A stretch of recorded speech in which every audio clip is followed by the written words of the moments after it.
नमस्कार दोस्तों। Class 12th agriculture chemistry के चैप्टर 6 के इस वीडियो में आज हम विनिमय सोडियम प्रतिशतता के बारे में विस्तृत अध्ययन करेंगे।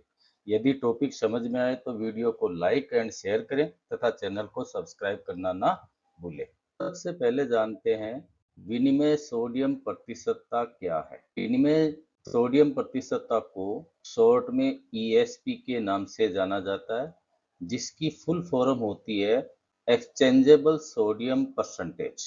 विनिमय सोडियम प्रतिशतता अर्थात ESP मृदा की क्षारीयता का प्रमुख सूचक होता है, जो ये दर्शाता है कि मिट्टी में सोडियम की प्रतिशत मात्रा कितनी है। हमने चैप्टर 4 के अंतर्गत जाना था कि जिस मृदा की CEC अर्थात धनायन विनिमय क्षमता का मान अधिक होता है, वह मृदा उतनी ही अधिक विनिमय भस्म धारण कर सकती है। यदि आप मृदा की CSC क्या है, इसकी इकाई क्या है, इसके बारे में नहीं जानते हैं तो प्ले लिस्ट में चैप्टर अनुसार वीडियो दिए गए हैं, वहां से अवश्य देखें। तो देखते हैं कि CSP क्या है। ये एक मृदा संकीर्ण पदार्थ है जिस पर विनिमय भस्म मैग्नीशियम, कैल्शियम, पोटेशियम, सोडियम अधिशोषित हैं।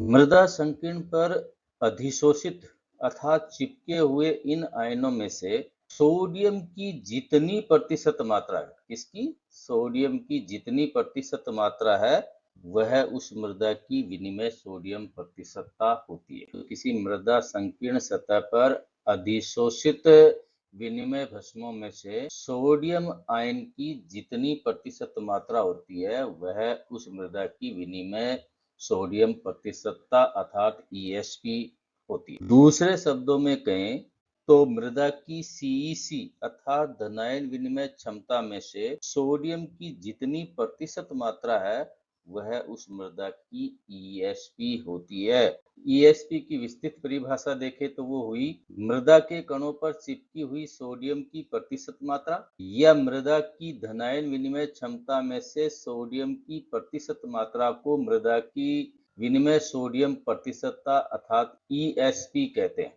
ESP ज्ञात करने का सूत्र क्या होता है वो देखते हैं।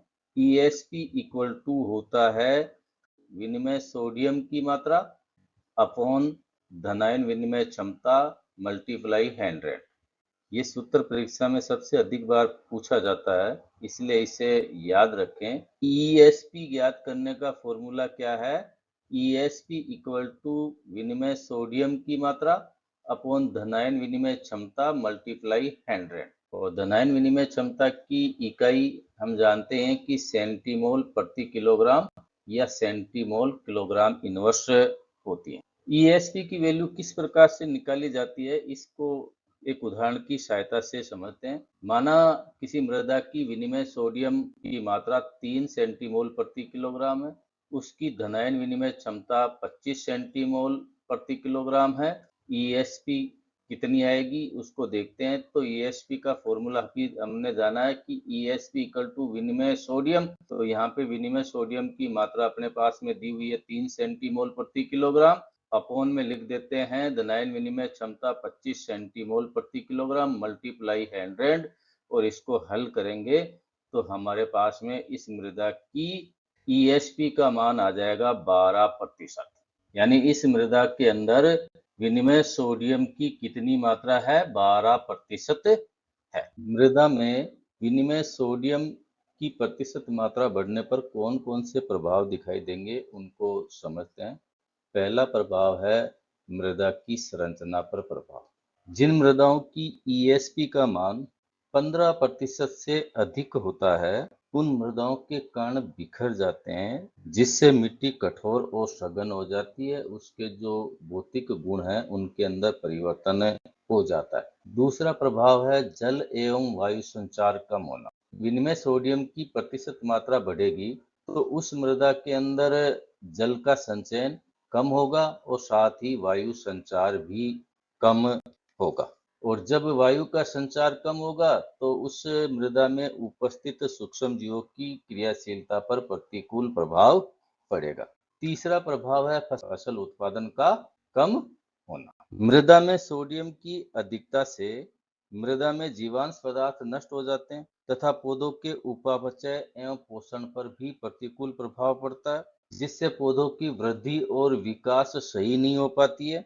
और जब पौधों की वृद्धि और विकास सही नहीं हो पाएगा, वो जमीन से पोषक तत्वों को और जल को अधिशोषित नहीं कर पाएंगे, तब उनकी वृद्धि रुक जाएगी, और जब वृद्धि रुक जाएगी तो फसल का उत्पादन वगैरह भी कम होगा। विनिमय सोडियम प्रतिशतता से हमें मृदा की क्षारीयता का बोध होता है। जिस मृदा की विनिमय सोडियम प्रतिशतता 15 से कम होती है, वो मृदा सामान्य मृदा होती है, और जिस मृदा की ईएसपी का मान 15 से अधिक होता है, वो मृदा क्षारीय मृदा होती है। तो मृदा के अंदर सोडियम की प्रतिशत मात्रा बढ़ेगी तो मृदा के भौतिक गुणों के अंदर, रासायनिक गुणों में और उसके जैविक गुणों के अंदर वो प्रतिकूल प्रभाव पड़ेगा। ईएसपी बढ़ने के क्या कारण है?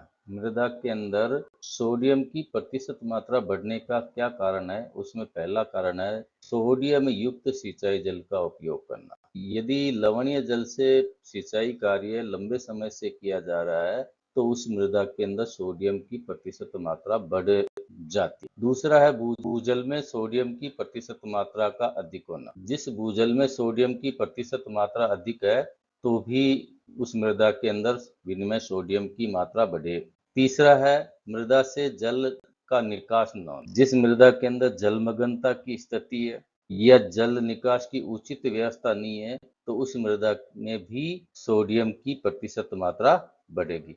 और चौथा है शुष्क एवं अर्ध शुष्क जलवायु। जिन क्षेत्रों की जलवायु शुष्क एवं अर्ध शुष्क जलवायु है, उन क्षेत्रों में वर्षा कम होती है, तापमान अधिक होता है, वाष्पीकरण की क्रिया अधिक होती है, जिससे क्या होता है कि लवणीय जल के अंदर घुले हुए लवण जमीन पर रह जाते हैं और वाष्पीकरण के द्वारा जल है वो वायुमंडल में चला जाता है। धीरे धीरे है वो लवण है वो मृदा की सतह पर एकत्र हो जाते हैं। ईएसपी को कम करने के उपाय देखें तो वो पहला उपाय है सोडियम युक्त सिंचाई जल का उपयोग कम करना। जो लवणीय जल है उससे सिंचाई कम की जाए, या कम की जाए तो पानी की मात्रा ज्यादा हो जिससे लवण रिस्क है वो नीचे के स्तरों के अंदर है वो चला जाए। दूसरा है मृदा से जल के निकास की उचित व्यवस्था हो। मृदा के अंदर जलमग्नता की स्थिति नहीं हो और उससे है वो जल निकास की उचित व्यवस्था हो। तीसरा है गोबर खाद, कंपोस्ट और हरी खाद का उपयोग करके मृदा में विनिमय सोडियम की प्रतिशत मात्रा को कम किया जा सकता है। और चौथा है उचित मृदा सुधारकों का उपयोग करके भी विनिमय सोडियम की प्रतिशत मात्रा को कम किया जा सकता है। जिप्सम का उपयोग करके भी मृदा में सोडियम की प्रतिशत मात्रा को कम कर सकते। यदि मृदा में सोडियम की प्रतिशत मात्रा 15% से अधिक है तो वो मृदा है वो क्षारीय होती है। तो आज के वीडियो में इतना ही। धन्यवाद।